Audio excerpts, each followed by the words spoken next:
वो मुनीर नियाजी का जो शेर था जिसमें कुछ थोड़ी सी हम तब्दीली कर लेते हैं कि एक शिकस्त के बाद अगली शिकस्त का सामना था मुनीर मुझको, तो ये ऐसा ही नजर आ रहा है। पाकिस्तानी टीम के साथ भी तनके समेट बदल लिया, कप्तान बदल लिया, वेन्यू बदल लिया, टीम बदल ली, लेकिन उसके बाद भी नतीजा नहीं बदल पा रहा है। चैपमैन से डर लगता है, उसके डरावने ख्वाब भी आते हैं, चलो आज उसको भी नहीं खिलाते, अब तो जीत जाओगे। नहीं नहीं, इनके बस का है ही नहीं। पाकिस्तानी क्रिकेट फैन की जिंदगी ये है कि वो रातों को उठे, इनका मैच देखे, जलीलो ख्वार हो, दोबारा सो जाए और ये जिंदगी लूप पे चलती रहे।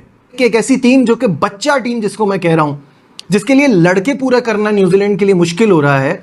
किस किस को खिला रहे हैं शायद उनके घर वाले भी नहीं जानते, मुझे भी नाम सही से याद नहीं होंगे, लेकिन उनके खिलाफ भी हमारी ऐसी परफॉर्मेंस कि पाकिस्तान की क्रिकेट वेस्ट इंडीज से भी ज़्यादा ज़ुबूहाली का शिकार है और अब ये बहुत नीचे चली गई है। जो बॉटम रैंक्ड टीम्स होती हैं वहाँ पे, और आप में सलाहियत ही नहीं है कि आप किसी बड़ी टीम से compete कर सकें। आप बांग्लादेश को देख लें, पिछले 12 मैच और पाकिस्तान के, वो बड़ी टीमों के साथ compete करते हैं, जीतें या ना जीतें। बिल्कुल, उनमें कुछ ऐसे प्लेयर्स लगते हैं कि जो इंटरनेशनल स्टैंडर्ड्स पे, उसके मयार पे पूरा उतरते हैं। हमारे प्लेयर्स भी इररेलेवेंट हो गए हैं, हमारे टेक्निक का फुकदान है, ऐसे लगता है कि खेलना ही नहीं आता। हालांकि दुनिया में मैं एक आर्टिकल पढ़ रहा था कि भारत ने 2-3 चीज़ें की हैं। एक तो ये है कि उन्होंने एक कुछ ऐप्स इंट्रोड्यूस करवाई हैं अपने रीजनल क्रिकेट तक, कि हर बच्चा उधर अपने जो भी उसका कोच होता है या डायरेक्टर कह लें, उनको वो डेली रिपोर्ट करता है। अच्छा, वो सिस्टम उनका मॉनिटरिंग का रीजन से डिस्ट्रिक्ट से फिर आगे डोमेस्टिक से ऊपर तक आता है। हर बच्चे की performance daily day to day basis के ऊपर अपडेट हो रही है, उसके ऊपर वो पॉइंट्स ऐड किए गए। हमारा एक ही फॉर्म था, नीचे तो छोड़ ही देते हैं। ये एकेडमी की जिस तरह बात की एकेडमी था, उसको भी बंद कर दिया। आपने जो वर्ड कहे ना, अगर आप वो भी अब होटल बन रहा है।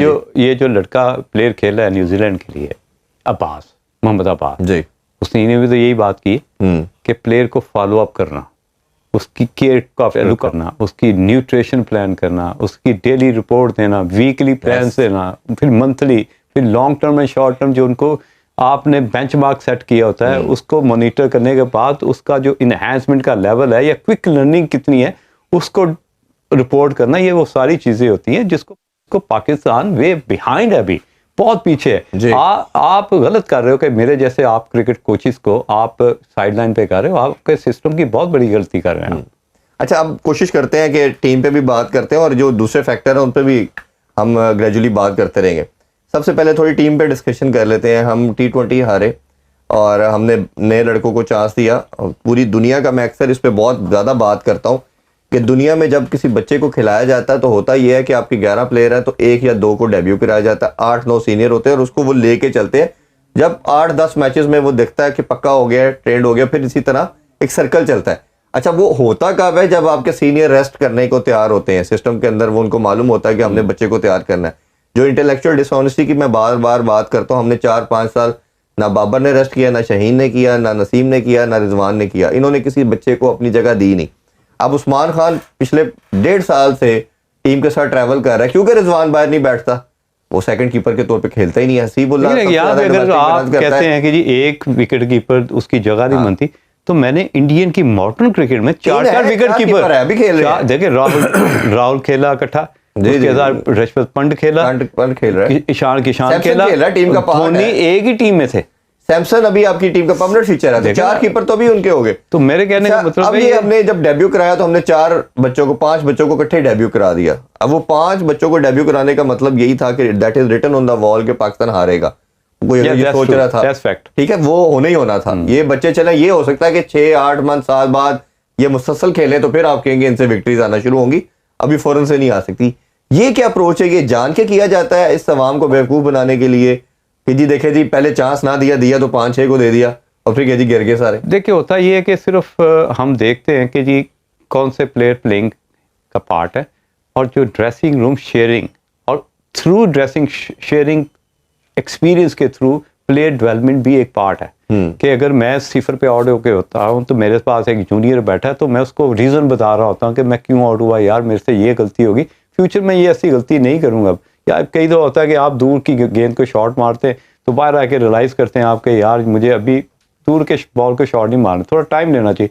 तो वो यंगस्टर ड्रेसिंग रूम के अंदर भी सीख रहा होता है। उसके बाद जब आप पानी पिलाने जाते हैं या ड्रिंक ब्रेक होती है, उसमें जाके जो आप 2 सीनियर प्लेयर्स या जूनियर प्लेयर्स अंदर खेल रहे होते हैं, जो वो प्रैक्टिकल काम कर रहे होते हैं अंदर, और जो इंफॉर्मेशन शेयर हो रही होती है, उसको भी वो पार्ट, उस चीज़ का भी पार्ट होता है। वो जो इन्फॉर्मेशन कोच या कप्तान उसको पास ऑन करता है कि जाके ये उनको बता दो कि अभी 10 ओवर और खेलना है, उसके बाद देखेंगे, फिर एक नया प्लान देंगे, अब तेज खेलना है, स्लो खेलना है, जो भी करना है, वो भी उस पार्ट का हिस्सा बन गया। तो कई दफ़ा ड्रेसिंग रूम शेयरिंग आप उसके थ्रू प्लेयर डेवलपमेंट करते हैं। नमस्कार दोस्तों, स्वागत है आप लोगों का स्पोर्ट्स लवर के एक और नए वीडियो में। T20 सीरीज हारने के बाद अब पाकिस्तान ODI सीरीज भी हार चुका, जिसे देख पूरे पाकिस्तान में गुस्से की लहर दौड़ गई है और पूरा पाकिस्तान पाकिस्तानी टीम के पीछे पड़ गया है। दोस्तों, जैसा कि आप लोग जानते हैं कि जैसे ही पाकिस्तान T20 सीरीज हारा तो पाकिस्तान में यह बात होने लगी कि बाबर आजम और रिजवान को लाओ, ये हमें मैच जितवाएंगे। लेकिन बाबर और रिजवान के आने के बाद भी पाकिस्तान ODI सीरीज हार गया। अब पूरे पाकिस्तान में बस एक ही बात चल रही है कि चाहे कुछ भी कर लो, इस टीम के साथ इस टीम का कुछ नहीं होने वाला है। और ये बात भी सही है, क्योंकि पाकिस्तान ने चैंपियंस ट्रॉफी से बाहर होने के बाद से बहुत से खिलाड़ियों को चेंज किया, लेकिन पाकिस्तानी टीम पर कोई फ़र्क पड़ा तो अब कुछ नहीं हो सकता है। अगर हम बाबर आजम की बात करें तो बाबर एक बार फिर से फेल हुए हैं। अब तो पाकिस्तानी मीडिया में बाबर आजम और रिजवान को लेकर यह बातें हो रही हैं कि इनको इंटरनेशनल से ही बैन कर देना चाहिए और इनके जगह पर नए खिलाड़ियों को मौका देना चाहिए, क्योंकि वैसे भी हम हार ही रहे हैं।